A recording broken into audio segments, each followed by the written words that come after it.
सोबत आणि जिथे मी तुम्हाला सांगितलं होतं की 12 वर्षाची जी लीडा सेबेस्टियन आहे तिचा आईक्यू जो है तो खूपच जास्त स्ट्रॉंग है. बट यार ये आईक्यू जो है ये कितना इम्पॉर्टंट होता है अपनी लाईफ में. तर सध्या आपल्यासोबत स्टुडिओमध्ये आहेत किशन वतनी सर.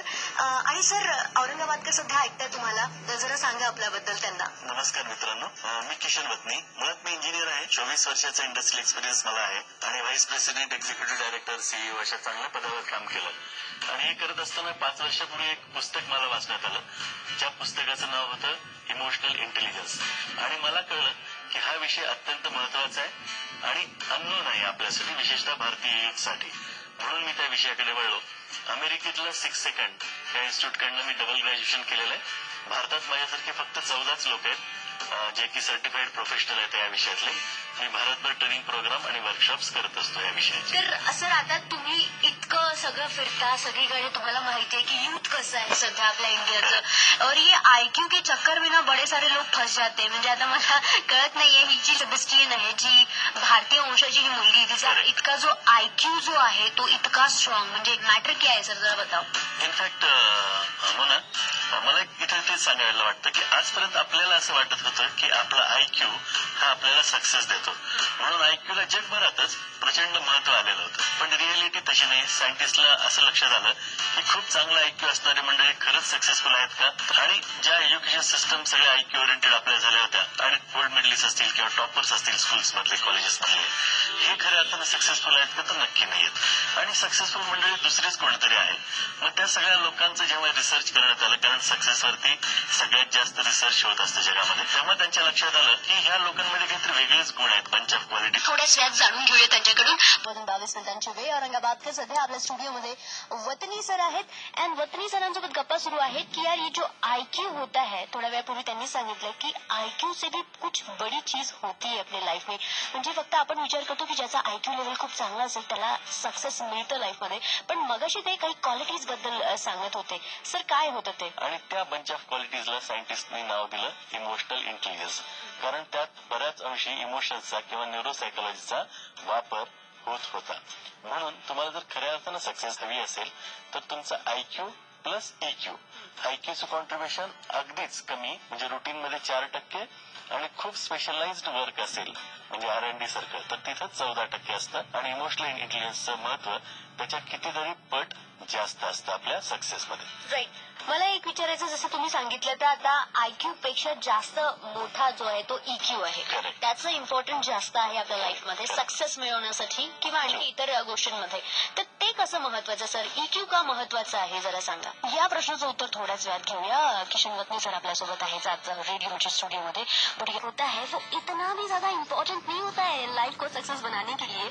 तो इक्यू जो असतो, इमोशनल क्वोशंट जो असतो, तो सुद्धा आपल्या लाईफमध्ये तितकाच महत्वपूर्ण असतो.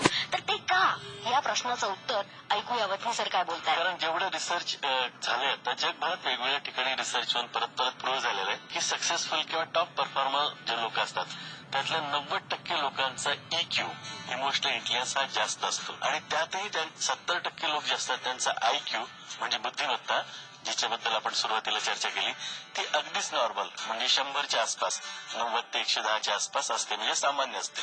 म्हणजे सामान्य बुद्धिमत्ता असलेली लोक सुद्धा असामान्यपणे यशस्वी जीवनात होऊ शकतात जर त्यांची भावनिक बुद्धिमत्ता चांगली असेल तर. कळलं, शेवटी मला कळलं. पण भावनिक बुद्धिमत्ता वापरता पण आली पाहिजे ना. सर, ज्यांच्या सोबत गप्पा सुरू आहेत की यार ये जो आयक्यू से बडा जो होता है वो इक्यू होता है, म्हणजे हे पण आपल्या लाईफमध्ये बरंच वर्क करतं. पुढचा प्रश्न विचारूया त्यांना. कसं म्हणतात जनरली, कसं म्हणजे गृहीत धरलं जातं की यार इसका आयक्यू ना बहुत स्ट्रॉंग आहे, तर हे खरंच काहीतरी सक्सेसफुल करेल.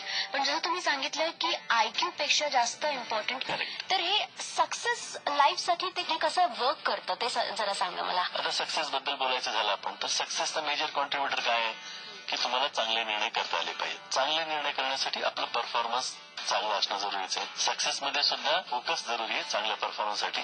स्ट्रेस मधल्या भौतिक लेवलच्या सगळ्या गोष्टी जरी बाजूला ठेवल्या तर मुळात एकच गोष्ट आहे की तुमचा फोकस तुम्हाला मॅनेज करता आला तर त्या गोष्टीचा स्ट्रेस येणार नाही. दोन्ही केसमध्ये तुमचा फोकस महत्वाचा.